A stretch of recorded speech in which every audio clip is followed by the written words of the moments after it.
وہ صحابی آئے تو اپنی بیوی سے ناراض تھے، تو انہوں نے اب بات شروع کر دی، کہنے لگے یہ بھی کرتی ہے، یہ بھی کرتی ہے، یہ بھی کرتی ہے، یہ بھی غلطی ہے، یہ بھی غلطی ہے، یہ بھی کوتاہی ہے، بڑی باتیں سنائیں۔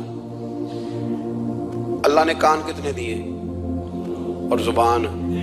اس کا مطلب ہے سنگل بولنا چاہیے اور ڈبل سننا چاہیے۔ آپ جتنا بولتے ہیں اس سے ڈبل سننے کا مزاج بنائیں، کیونکہ کان اللہ نے دو دی اور زبان سنگل بولنے اور ڈبل سنیں۔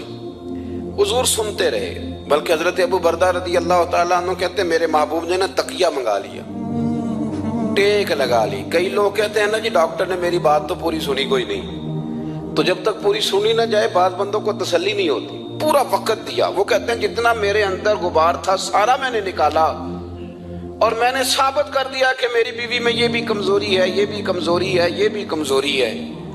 کہتے ہیں جب میں تھک گیا نا باتیں کر کر کے اور باتیں ختم ہو گئی تو حضور ہلکا سا مسکرائے، پھر پہلی نظر ہی لوٹ لے ماہی تیرے ہار شنگاراں۔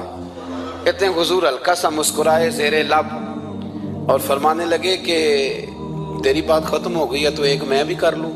تو کہتے ہیں نبی کریم سید عالم صلی اللہ علیہ وسلم نے نا ساری باتیں سنی تو فرمایا ایک کر لوں؟ تو میں نے کہا یا رسول اللہ کریں۔ تو نبی کریم صلی اللہ تعالیٰ علیہ وسلم فرمانے لگے صرف ایک بات کا جواب دے، صرف ایک، تیرے آگے ہیں یوں دبے لچے فصحا عرب کے بڑے بڑے، کوئی جانے منہ میں زبان نہیں بلکہ جسم میں جان نہیں۔ حضور فرمانے لگے یہ بتا کہ تیری بیوی میں ساریاں خامیاں ہی ہیں کہ کوئی خوبی بھی ہے؟ بھائی اتنا جواب دے دے، زیادہ لمبی چوڑی بات نہیں۔ تیری بیوی میں ساریاں خامیاں ہیں۔ اللہ جو بندے بناتا ہے نا تو ایسا کوئی بندہ رب کریم نے نہیں بنایا جس کے اندر اللہ نے کوئی خوبی نہ رکھی ہو۔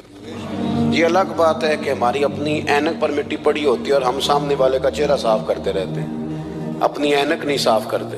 تو حضرت ابو بردہ رضی اللہ تعالیٰ عنہ فرماتے ہیں جب سرکار نے اس شخص سے یہ بات کہی نا کہ کوئی خوبی بھی ہے تیری بیوی میں، تو کہتے ہیں وہ شخص کہتا ہے میری نا بالکل ایک جملے نے سوچ ہی بدل دی ساری۔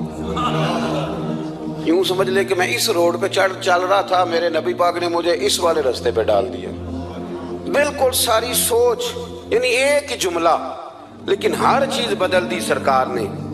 حضور فرمانے لگے کوئی خوبی بھی ہے؟ کہتے میں تھوڑی دیر چپ رہا، عرض کی یا رسول اللہ صلی اللہ علیہ وسلم آپ حکم کریں۔ تو حضور فرمانے لگے اپنی بیوی سے کبھی بغض نہ رکھو، اگر تمہیں اس کی خامیاں نظر آئیں تو اس بات پر توجہ کرو جو اس کے اندر خوبی ہو۔ کہتے میں نے اٹھ کے عرض کی یا رسول اللہ میری بیوی پردے کی بڑی پابند ہے، میری خوابگاہ میں کوئی دوسرا شخص کبھی پیر بھی نہیں رکھ سکتا۔ تو فرمایا جا پھر گھر جا کے بسا، جو سب سے اعلیٰ خوبی تھی وہ تو اللہ نے تیری بیوی کو عطا کی ہوئی ہے، گھر بسا۔ تو ایک تو سرکار کی ظاہری جو اللہ نے آپ کو حسن و جمال دیا تھا وہ بے مثل تھا، گفتگو کا جو ڈھب اور سلیقہ دیا تھا وہ بے مثل اور بے مثال تھا، اور پھر جو حضور کی ادائیں تھی نا کان خلقہ القرآن۔